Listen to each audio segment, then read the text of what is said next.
social media is, you can scroll through 1,000 different or 100 different contexts within 5 minutes. And that's a big override for the brain. And then the rest of the world seems kind of boring. I think it's clear that the level of autonomic arousal that's associated with emotions, either very high or very low, very happy or very sad, very anxious or very angry, clouds our judgment. Dr. Huberman's insight into the endless scrolling on social media is a wake-up call for those who seek progress. As he points out, it's like staring at a bone in a corner, a dead end.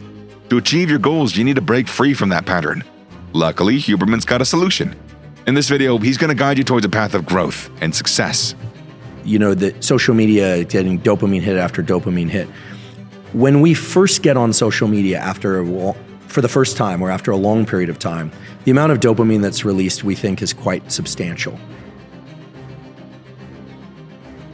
And if you're on social media and you're scrolling and you don't even know why you're scrolling, like you don't even know what you're looking for, your dopamine system has been tapped out and you need to take a break from it.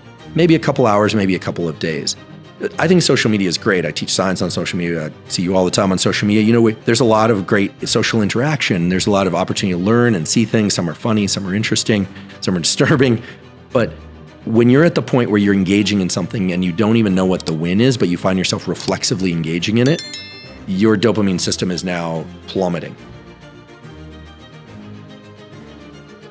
So I look at social media as initially being very dopaminergic, driving reward, surprise, and excitement, but very quickly transitioning to something more like OCD and the kinds of behaviors where it looks, if we were to look at ourselves through the lens of an experiment like we would an animal experiment, we'd think that animal is sick. If you saw an animal digging in the corner, looking for a bone, the dog is looking,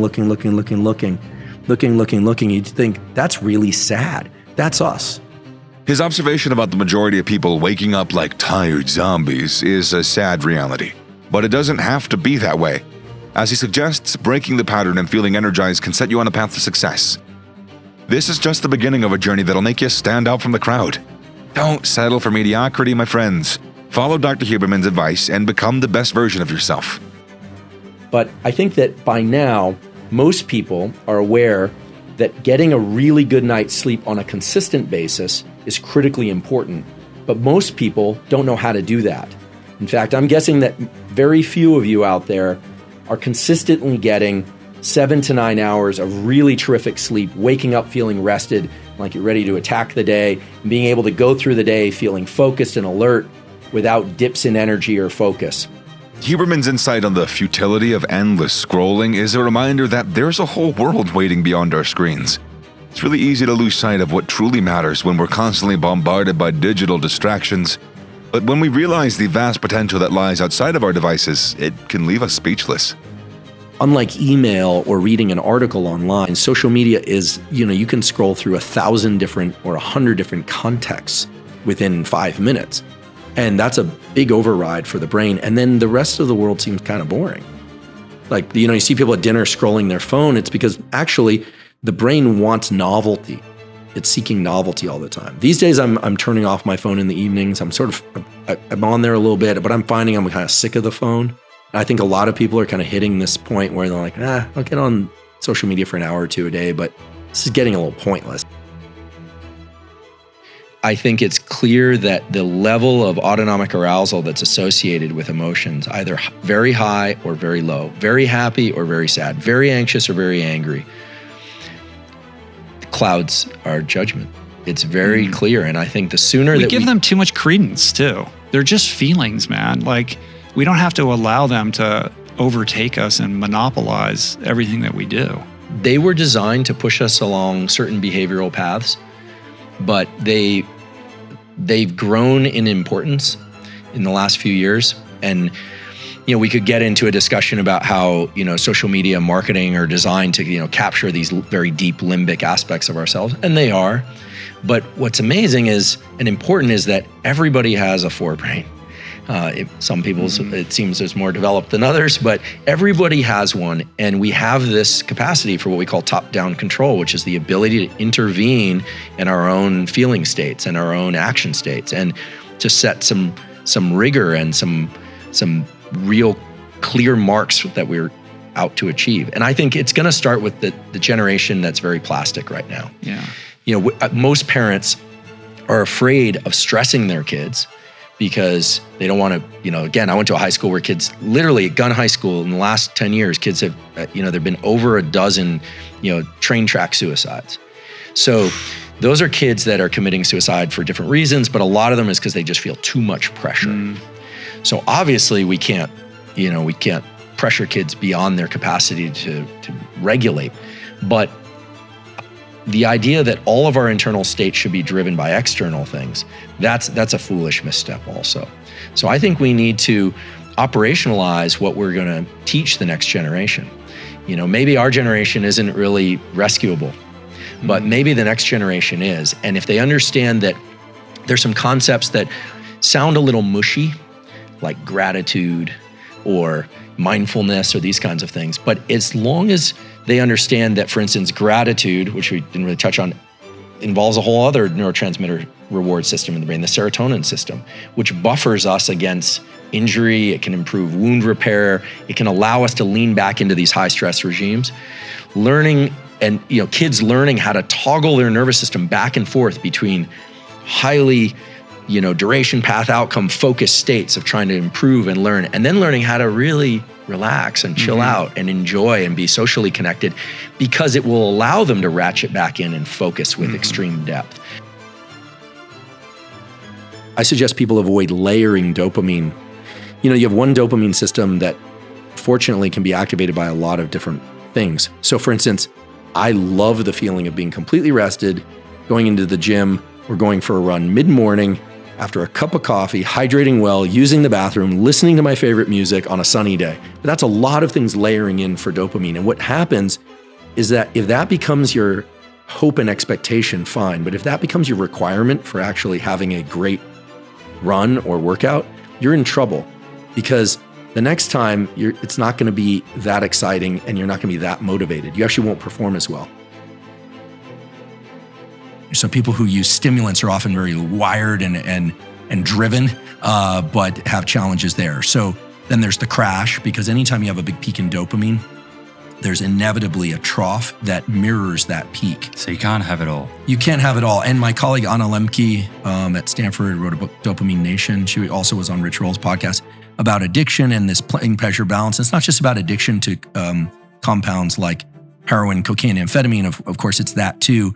But for instance, anytime we have a peak experience, that peak experience can have a long tail on it, but there will always be a trough afterwards in which dopamine feels low and we feel kind of underwhelmed and kind of depressed. The typical mode of action is to take more of the compound or try and engage in more of the activity that brought that dopamine peak.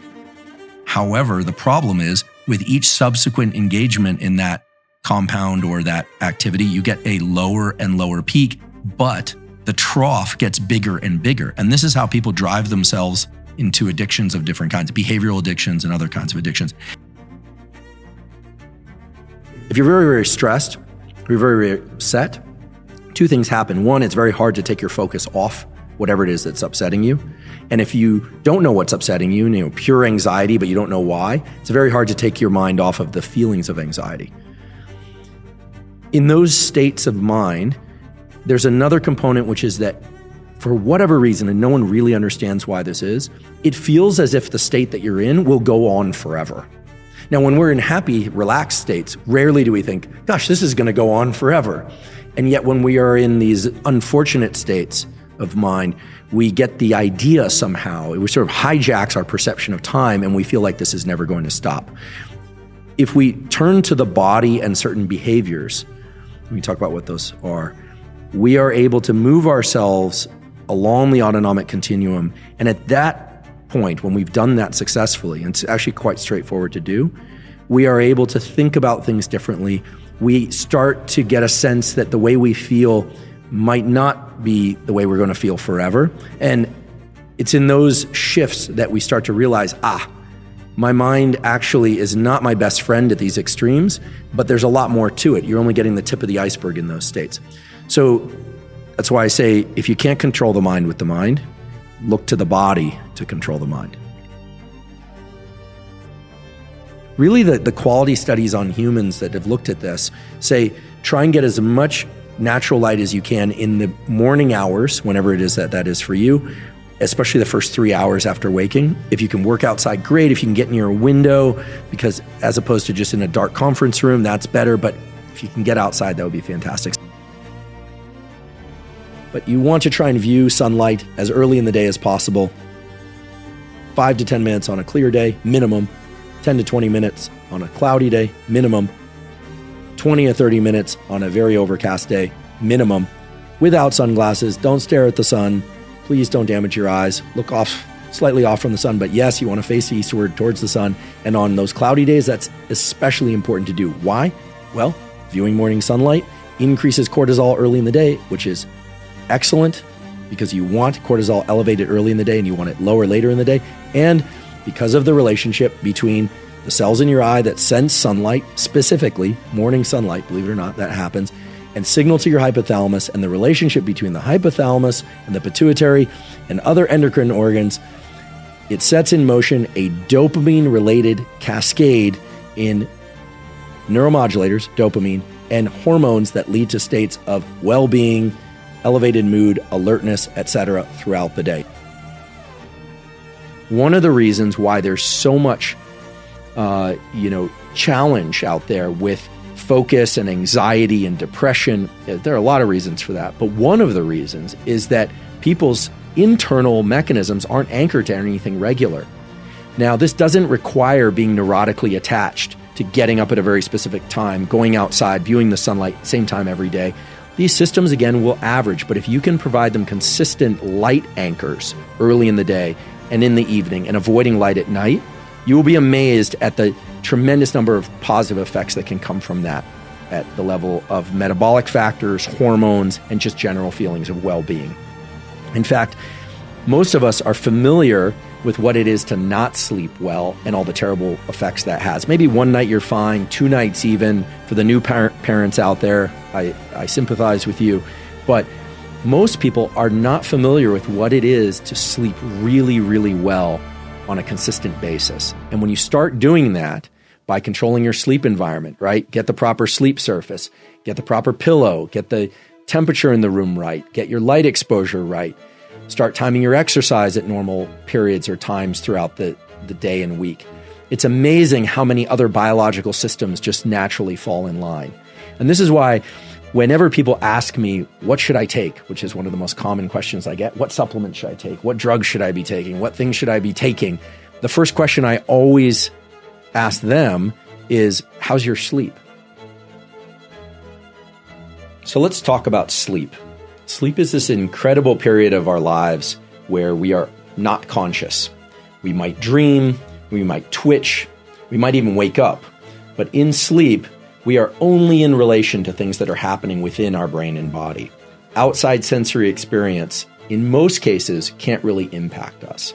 And yet sleep is this tremendously important period of life because it resets our ability to be focused, alert, and emotionally stable in the wakeful period. So we can't really talk about wakefulness, focus, motivation, mood, well-being without thinking about sleep. Dopamine has everything to do with how you feel right now as you're listening to this. It has everything to do with how you will feel an hour from now. It has everything to do with your level of motivation and your level of desire and your willingness to push through effort. If ever you've interacted with somebody who just doesn't seem to have any drive, they've given up, or if you've interacted with somebody who seems to have endless drive and energy, what you are looking at there in those two circumstances is without question a difference in the level of dopamine circulating in their system. There will be other factors too, but the level of dopamine is the primary determinant of how motivated we are, how excited we are, how outward facing we are, and how willing we are to lean into life and pursue things. And from that, I will suggest a protocol by which you can achieve a better relationship to your activities and to your dopamine system. In fact, it will help tune up your dopamine system for discipline, hard work, and motivation. Hard work is hard. Generally, most people don't like working hard. Some people do, but most people work hard in order to achieve some end goal. End goals are terrific and rewards are terrific, whether or not they are monetary, social, or any kind. However, because of the way that dopamine relates to our perception of time, working hard at something for sake of a reward that comes afterward can make the hard work much more challenging and make us much less likely to lean into hard work in the future. What we're going to talk about now is how the dynamics of dopamine release that you already are aware of, plus an additional dynamic that we haven't quite talked about, can allow you to leverage dopamine in a way that really will bring you to the holy grail of motivation and drive, which is when effort starts to become the reward itself. In other words, when friction becomes the reward. I know that sounds crazy to some of you, but when friction becomes the reward, you can pass from an idea and a goal, no matter how daunting, to successful completion of that goal while experiencing what essentially will feel like pleasure the entire time. Now, that doesn't mean it will be bliss the entire time, but what is very possible is to leverage the dynamics of both dopamine peaks and dopamine troughs in order to not just maintain your baseline level of dopamine, but to also pull yourself out of any kind of procrastination or other kind of overthinking trenches very quickly and get back into a mode of pursuit.